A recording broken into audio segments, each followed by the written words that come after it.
পশ্চিমবঙ্গের এক ছোট্ট গ্রামে বাস করত দুই বোন, মেঘলা আর পূজা।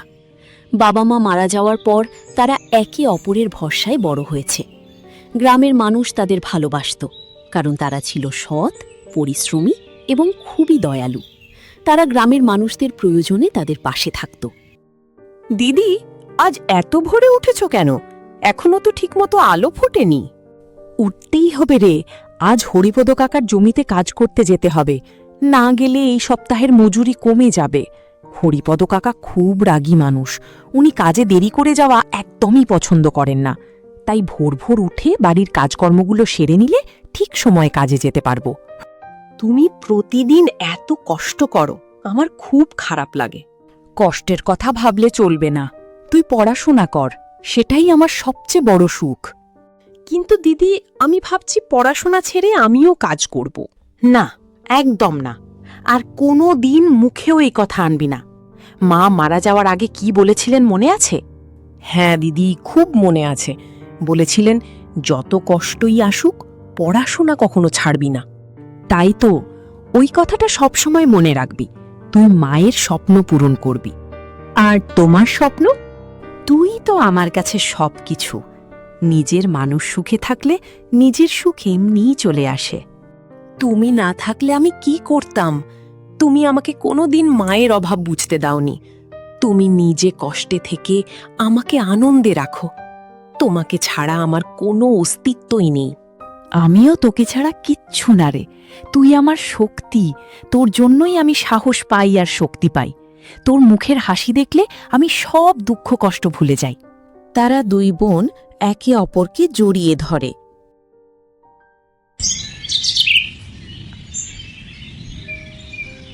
সেদিন বিকেলে মেঘলা মাঠ থেকে ফিরে দেখে ঘরে চাল প্রায় শেষ।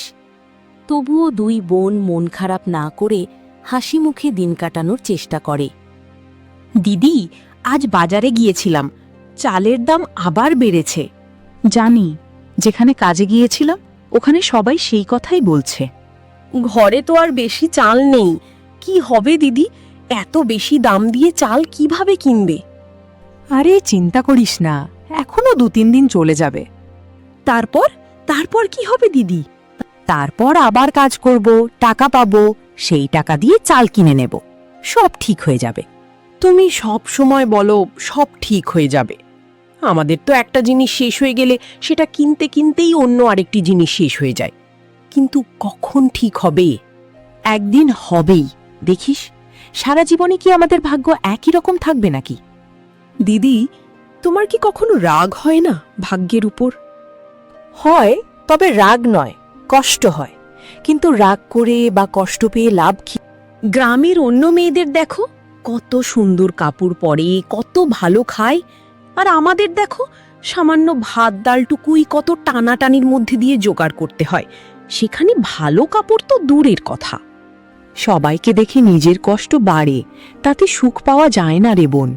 তার থেকে ভালো আমরা চেষ্টা করতে থাকি যাতে আমাদের জীবনযাপনটা ভালোভাবে কাটাতে পারি। তবুও মনে হয় ঈশ্বর আমাদের একটু বেশি পরীক্ষা নিচ্ছেন। হয়তো ঈশ্বর সুখ দেওয়ার আগে দুঃখ দিয়ে পরীক্ষা নিচ্ছেন। আমরা যদি ভেঙে পড়ি তাহলে সেই সুখ আমরা পাব না। তাই সুখ দেওয়ার আগে মানুষকে শক্ত করে তোলেন। দিদি, তুমি এসব কথা কোথা থেকে শেখো? জীবনের কাছ থেকে। জীবনের থেকে বড় শিক্ষক আর কিছু নেই রে বোন। দিদি, সত্যিই কি আমাদের ভাগ্য বদলাবে? যদি সত্যিই একদিন আমাদের ভাগ্য বদলে যায়, তাহলে প্রথমে তোর জন্য একটা বড় বইয়ের আলমারি কিনব, তার সাথে একটা পড়ার জন্য চেয়ার টেবিল কিনব। সেখানে তুই বসে মন দিয়ে পড়াশোনা করবি। আর তোমার জন্য কি দেবে? আমার জন্য কিচ্ছু লাগবে না। তোর খুশি আমার খুশি। তুই আনন্দে থাকবি, খুশিতে থাকবি, সেটা দেখেই আমার মন ভরে যাবে। আবার সেই একই কথা? তুমি যে কত বছর ধরেই পুরনো একই শাড়ি পরে আসছো, কবে থেকে তো শাড়ি ছেড়ে গেছে, তারপরও তুমি বলছো তোমার কিছু লাগবে না। আচ্ছা, আমার জন্য একটা নতুন শাড়ি নেব। এই তো, অবশেষে নিজের জন্য কিছু চাইলে। সেদিন রাতেই আকাশে কালো মেঘ জমল। বাইরে জোরে বৃষ্টি পড়ার শব্দ। প্রবল ঝড় আর বৃষ্টির মধ্যে হঠাৎ দরজায় কড়া নাড়ার শব্দ শোনা গেল।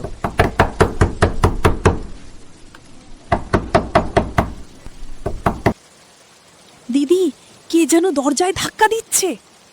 এই ঝড়ের রাতে? তুই ঠিক শুনেছিস? হ্যাঁ দিদি, আমি স্পষ্ট শুনলাম। আমার একটু ভয় করছে। ভয় পাস না, আমি দেখি এই দুর্যোগের মধ্যে কে আসতে পারে। মেঘলা দরজা খুলে দেখে এক বৃদ্ধা বৃষ্টিতে ভিজে কাঁপছেন। মা, একটু আশ্রয় হবে? এই ঝড় বৃষ্টিতে আমি আটকে পড়েছি, বাড়ি ফিরতে পারিনি। আজকের রাতটুকুর জন্য যদি আমাকে একটু আশ্রয় দিতে। অবশ্যই হবে, আপনি ভেতরে আসুন। দিদি, উনি তো পুরো ভিজে গেছেন। হ্যাঁ, তুই তাড়াতাড়ি একটা শুকনো গামছা নিয়ে আয়। তোমরা দুজনেই খুব ভালো মেয়ে। ভালো মন্দ জানি না ঠাকুমা, কিন্তু এই ঝড় বৃষ্টির মধ্যে আপনাকে বাইরে রাখা যায় না। আজ তোমাদের এই গ্রামের অনেক বাড়িতে গিয়েছিলাম, কেউ দরজা খোলেনি। মানুষ এখন নিজের নিয়েই বেশি ভাবে। অন্যের বিপদেও যে পাশে এসে দাঁড়াতে হয়, এই মানসিকতাটা আস্তে আস্তে হারিয়ে যাচ্ছে। আর তোমরা? আমরা শিখেছি বিপদে কাউকে ফিরিয়ে দিতে নেই। আমাদের মা বলতেন মানুষের বিপদে তাদের পাশে দাঁড়াতে হয়, তাহলে ঈশ্বরও অন্য দিক থেকে আমাদের সাহায্য করবে। তোমাদের ঘর তো খুব ছোট, এইটুকু ঘরের মধ্যেই থাকা খাওয়া সবকিছু করতেই তো তোমাদের অনেক কষ্ট হবে, তাই না? ঘর ছোট হলেও মন ছোট নয় ঠাকুমা। খুব সুন্দর কথা বলেছ মা। আপনি কিছু খাবেন? না থাক মা, আমার জন্য তোমাদের আবার কষ্ট হবে। কষ্ট হবে না, আজ যা আছে তাই খাবেন। তোমাদের ঘরে কি অনেক খাবার আছে? না, অনেক খাবার তো নেই, কিন্তু ভাগ করে খাওয়ার মতো আছে। তোমাদের মতো দয়ালু মনের মানুষ আজকাল খুব কম দেখা যায়। রাত যত গভীর হতে লাগল, বৃদ্ধার কথাবার্তা তত রহস্যময় হয়ে উঠল। বলো তো মা, তোমরা যদি হঠাৎ অনেক ধন সম্পদ পেয়ে যাও তবে কি করবে? আমি দিদির সব কষ্ট দূর করে দেব। আমার দিদির সকাল থেকে সন্ধ্যা পর্যন্ত লোকের বাড়িতে কাজ করে, তবুও নিজের জন্য একটা ভালো কাপড়ও কিনতে পারে না। যেইটুকু পয়সা উপার্জন করে সবটাই ঘরের খাওয়া দাওয়া এবং আমার পড়াশোনার পেছনে খরচ করে। আর আমি সেই অর্থ দিয়ে গ্রামের গরিব মানুষদের সাহায্য করব। আমাদের গ্রামের অনেক গরিব মানুষ আছে যারা অর্থের জন্য তাদের ছেলে মেয়েদের দুটো ভালো মন্দ খাবার দিতে পারে না, এমনকি তাদেরকে পড়াশোনাও করাতে পারে না। তোমরা দুই বোন নিজেদের জন্য কিছুই চাইবে না? মানুষের আশীর্বাদের চেয়ে বড় সম্পদ আর কি হতে পারে? তোমাদের উত্তর শুনে আমি খুব খুশি হলাম। ঠাকুমা, আপনি কোথায় থাকেন? অনেক দূরের একটি গ্রামে, সে তোমরা চিনবে না। আপনার বাড়িতে আর কে কে আছেন? সময় হলে সব জানতে পারবে। আপনি খুব রহস্য করে কথা বলছেন। জীবনে কিছু রহস্য থাকাই ভালো। আমার কেন জানি না মনে হচ্ছে আপনি সাধারণ মানুষ নন। যদি বলি তোমাদের জীবনে খুব শিগগির বড় পরিবর্তন আসবে? সত্যি? হ্যাঁ, তবে সেই পরিবর্তনের আগে বড় পরীক্ষা আসবে। কেমন পরীক্ষা? সাহসের পরীক্ষা, ভালোবাসার পরীক্ষা আর বিশ্বাসের পরীক্ষা। আমরা কি সেই পরীক্ষায় পাশ করতে পারবো? যদি তোমরা একে অপরের হাত না ছাড়ো তাহলে অবশ্যই পারবে।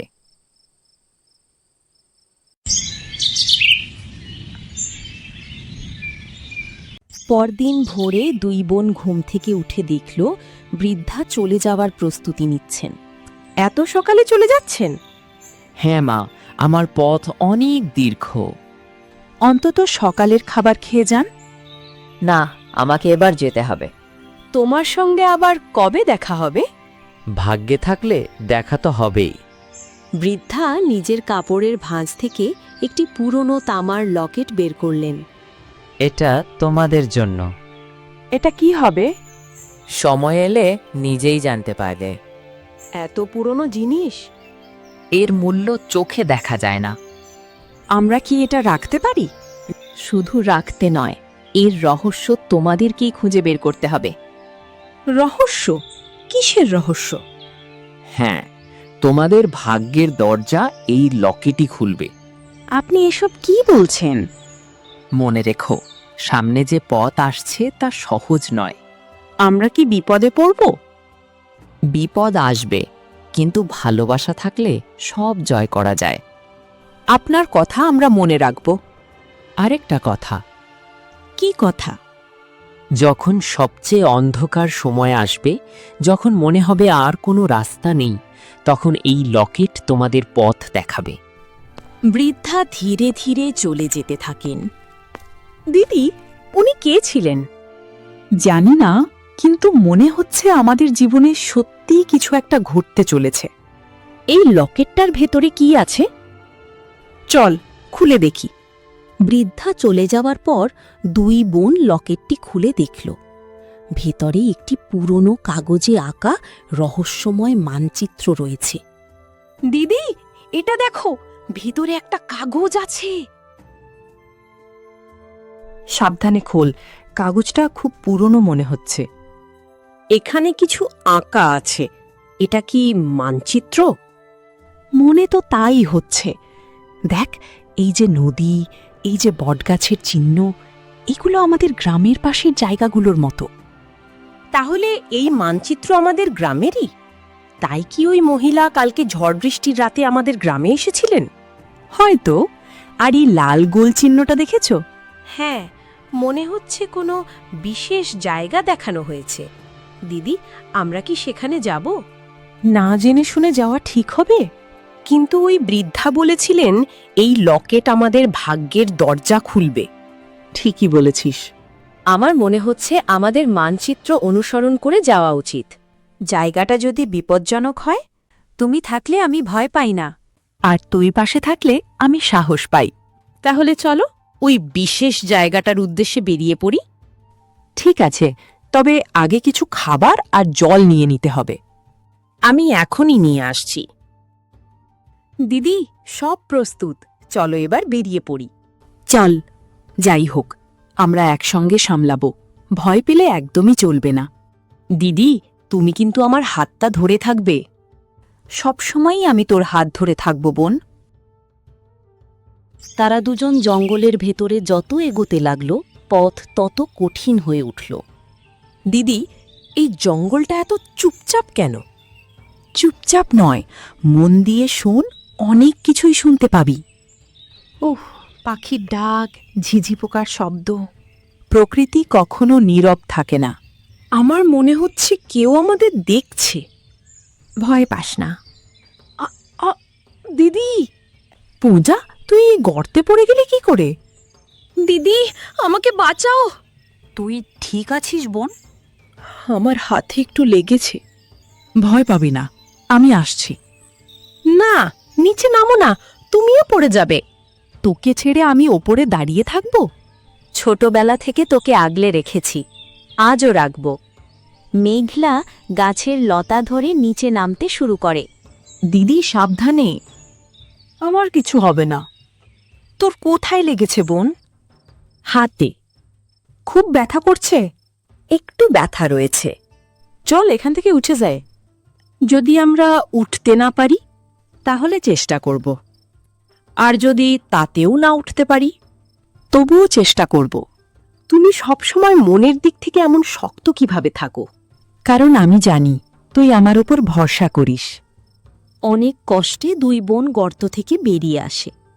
দিদি, কি হয়েছে? যদি তুমি না থাকতে। চুপ, আমি সব সময় তোর পাশে থাকব। দুই বোন আবেগে একে অপরকে জড়িয়ে ধরে। দীর্ঘ পথ পেরিয়ে তারা জঙ্গলের গভীরে একটি ভগ্নপ্রায় প্রাচীন মন্দির দেখতে পেল। দিদি, ওদিকে দেখো।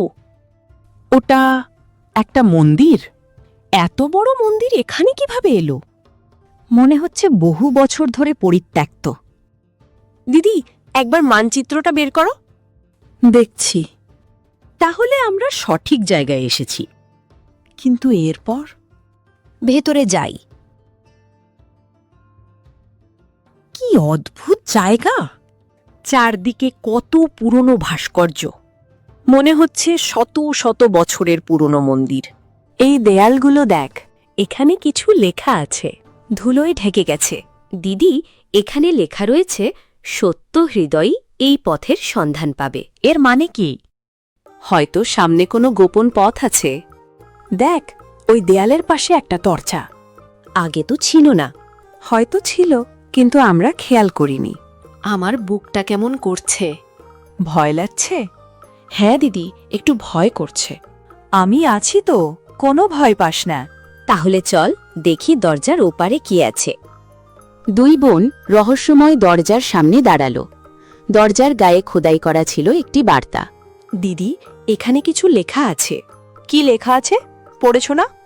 যে হৃদয়ে লোভ নেই, যে ভালোবাসার মূল্য বোঝে, সেই এই দরজা খুলতে পারবে।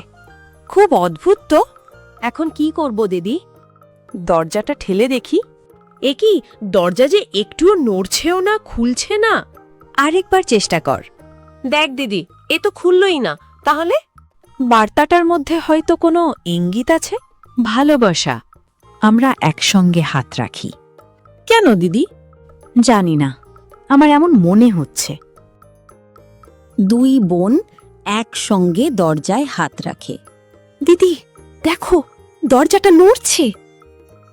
ধীরে ধীরে দরজা খুলে যায়। এটা কিভাবে সম্ভব? মনে হচ্ছে এই জায়গাটা আমাদেরই অপেক্ষায় ছিল। দেখো দিদি, ভেতরে তো পুরো অন্ধকার। সাবধানে চল বোন। দিদি, যদি ভেতরে কোনো বিপদ থাকে? তাহলে আমরা একসঙ্গে মোকাবিলা করব। দুই বোন বুঝতে পারেনি তাদের পিছু পিছু একজন লোক অনেকক্ষণ ধরে নজর রাখছিল। বাহ, অবশেষে তোমরা দরজাটা খুলে দিলে। কে কথা বলল? কে ওখানে? কে আছেন? বেরিয়ে আসুন। ছায়া থেকে বেরিয়ে আসে গ্রামের লোভী জমিদার রঘুনাথ। আমাকে দেখে অবাক হয়েছ? আপনি এখানে কেন? আপনি আমাদের অনুসরণ করতে করতে এখানে এসেছেন? বেশ করেছি, অনুসরণ করেছি। কেন? আপনি আমাদের অনুসরণ করবেন কেন? কারণ আমি জানতাম এই মানচিত্র কোনো গুপ্তধনের দিকে নিয়ে যাবে। আপনি এসব কিভাবে জানলেন? বহু বছর ধরে আমি এই মন্দিরের রহস্য খুঁজছি। তাহলে আগে আপনি নিজেই আসেননি কেন? কারণ আগেও অনেকবার এসেও দরজাটা খুলতে পারিনি। আর এখন আমরা এই দরজাটা খুলেছি। হ্যাঁ, আর এখন তোমাদের আর দরকার নেই, তোমরা এখান থেকে যাও। তার মানে? মানে গুপ্তধন আমি একাই নেব। আমরা কোনো গুপ্তধনের জন্য আসিনি। এই কথা আমি বিশ্বাস করি না। আপনি আমাদের সম্পর্কে ভুল ভাবছেন। চুপ, একদম চুপ। ঠিক কি ভুল সেটা আমি বুঝব। রঘুনাথের সঙ্গে থাকা লোকেরা সামনে এগিয়ে আসে। দিদি, ভয় পাস না বোন। এবার তোমরা আমার কথা মতো চলবে। আর যদি না চলি? তাহলে তোমাদের জন্য খারাপ কিছু অপেক্ষা করছে। দিদি, এখন কি হবে? যাই হোক, আমি তোর কিছু হতে দেব না। দেখা যাবে। রঘুনাথ জমিদার ও তার লোকেরা দুই বোনকে ঘিরে ফেলল।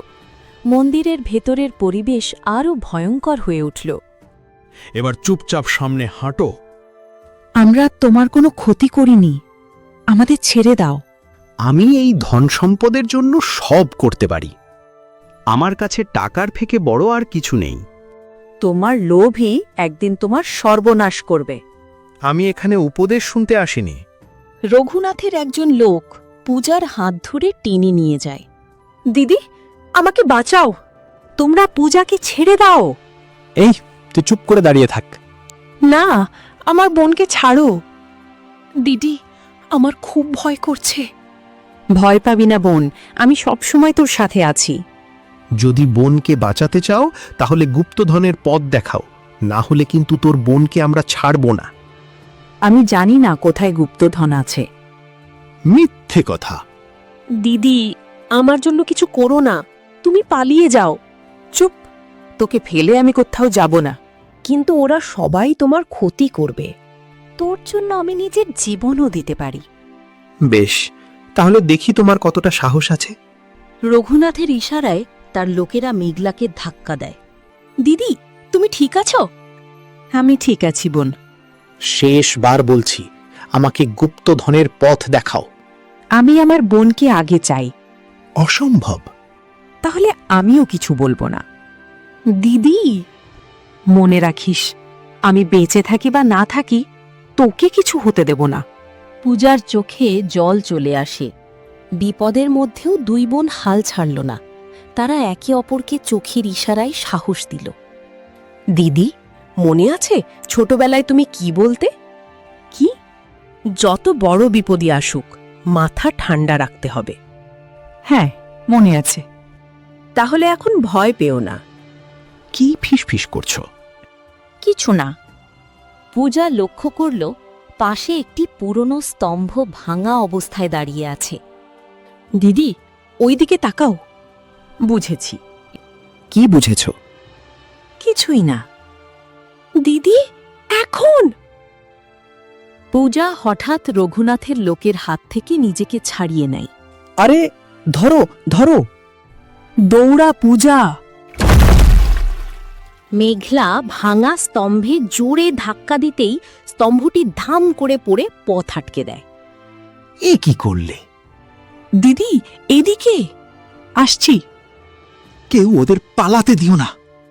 ধরো ধরো!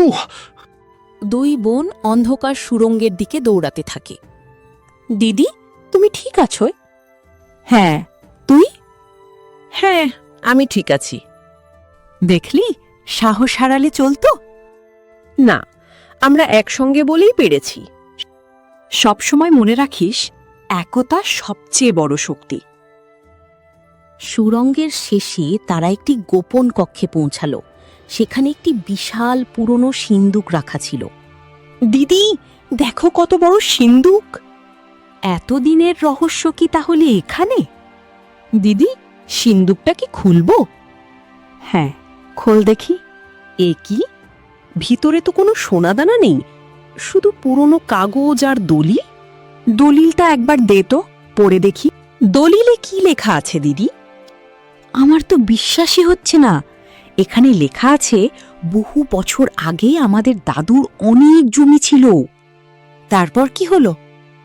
সেই জমি প্রতারণা করে কেড়ে নেওয়া হয়েছিল। কে কেড়ে নিয়েছিল? রঘুনাথের পূর্বপুরুষেরা। কি বলছো? এই দলিলই তার প্রমাণ। তাহলে এটাই আসল গুপ্তধন? ঠিক এই সময় মন্দিরের বাইরে পিছন থেকে গ্রামবাসীরা তাদের সমস্ত কথা শুনতে পায়। এরপর তারা আসল সত্য জানতে পেরে মন্দিরের ভেতরে আসে। দিদি, মা বাবা যদি আজ বেঁচে থাকতেন, তারা আজ খুব খুশি হতেন। হ্যাঁ, তারা তো এই সত্যটা জানতেও পারলেন না।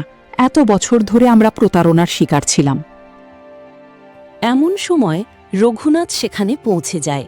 দলিলগুলো আমাকে দাও। কখনো না, এই দলিল শুধুমাত্র আমাদের। ওগুলো আমার চাই। সত্যকে কেউ লুকিয়ে রাখতে পারে না। আমি সব পুড়িয়ে ফেলব। দিদি, সাবধান! গ্রামের মানুষ তখন মন্দিরের ভিতরে এসে রঘুনাথকে আটকায়। রঘুনাথ বাবু, এতদিন আপনি আমাদের সঙ্গে প্রতারণা করেছেন। ছি, আমরা ভাবতাম আপনি সম্মানিত মানুষ। তোমরা কিছুই জানো না। কিছু না জেনে শুনে কি উল্টোপাল্টা বকছ? এই দলিলই আসল সত্যের প্রমাণ। দলিলগুলো দেখাও। দলিল দেখে সবাই অবাক হয়ে যায়। সবই তো স্পষ্ট লেখা আছে। দুই বোনের পরিবারের জমি অন্যায়ভাবে নেওয়া হয়েছিল। আমরা কারোর ক্ষতি চাই না, আমরা শুধু ন্যায় বিচার চাই। ন্যায় বিচার অবশ্যই হবে। না, এটা হতে পারে না। এতদিন তুমি গ্রামের মানুষকে ঠকিয়েছ। সত্য কখনো চিরকাল চাপা থাকে না। আমাকে তোমরা ক্ষমা করে দাও। ক্ষমা তখনই পাওয়া যায় যখন মানুষ নিজের ভুল স্বীকার করে আর অন্যের অধিকার ফিরিয়ে দেয়। আমি ভুল করেছি। আমি সবকিছু জানা সত্ত্বেও সত্য লুকিয়ে রেখেছি। কখনো বুঝতে পারিনি যে এইভাবে দলিলগুলো পাওয়া যাবে। সত্য কখনো চিরকাল চাপা থাকে না। আমি সব জমি ফিরিয়ে দেব। দিদি, আমাদের কষ্টের দিন কি শেষ হলো? মনে হচ্ছে ঈশ্বর আমাদের প্রার্থনা শুনেছেন। কয়েক মাস পর দুই বোনের জীবনে সুখ ফিরে এলো, কিন্তু তারা কখনো তাদের কষ্টের দিন ভুলে গেল না। দিদি, আজ আমাদের উঠোনে কত মানুষ এসেছে। আজ আমি গ্রামের সবার জন্য ভোজের আয়োজন করেছি। তাই আজ যারা কষ্টে আছে তাদের পাশে দাঁড়ানো আমাদের দায়িত্ব। তোমরা সত্যিই বড় মনের মানুষ। এত সম্পদ পাওয়ার পরও অহংকার করনি। কারণ আমরা দারিদ্র্যের কষ্ট দেখেছি আর জানি মানুষের ভালোবাসার মূল্য টাকার চেয়ে অনেক বেশি। দিদি, একটা কথা বলবো? বল, কি বলবি? আমি পৃথিবীর সবচেয়ে ভাগ্যবতী মেয়ে। কেন জানো? কেন? কারণ তোমার মতো একটা দিদি পেয়েছি। আর আমি পৃথিবীর সবচেয়ে ধনী মানুষ। কি কারণে? কারণ তোর মতো একটা বোন পেয়েছি। দুই বোন একে অপরকে জড়িয়ে ধরে। এটাই তো সত্যিকারের সম্পদ। দিদি, ওই বৃদ্ধার কথা মনে আছে? হ্যাঁ, অবশ্যই। তিনি বলেছিলেন ভালোবাসা থাকলে সব জয় করা যায়। তিনি ঠিকই বলেছিলেন। তার কথা আজ প্রমাণিত হয়ে গেল। আমাদের ভাগ্য বদলেছে, কিন্তু ভালোবাসা বদলায়নি, আর কোনোদিন বদলাবেও না। তুই একদমই ঠিক বলেছিস বোন। আমরা সারা জীবন এইভাবে একসাথে আনন্দের সাথে কাটাবো। দুই বোনের জীবনে সুখ ফিরেছিল শুধু ভাগ্যের কারণে নয়, বরং তাদের ভালোবাসা, সাহস, ত্যাগ আর একে অপরের জন্য জীবন বাজি রাখার মানসিকতার কারণে। সত্য, ভালোবাসা এবং পারিবারিক বন্ধন শেষ পর্যন্ত সব বাধাকে পরাজিত করেছিল।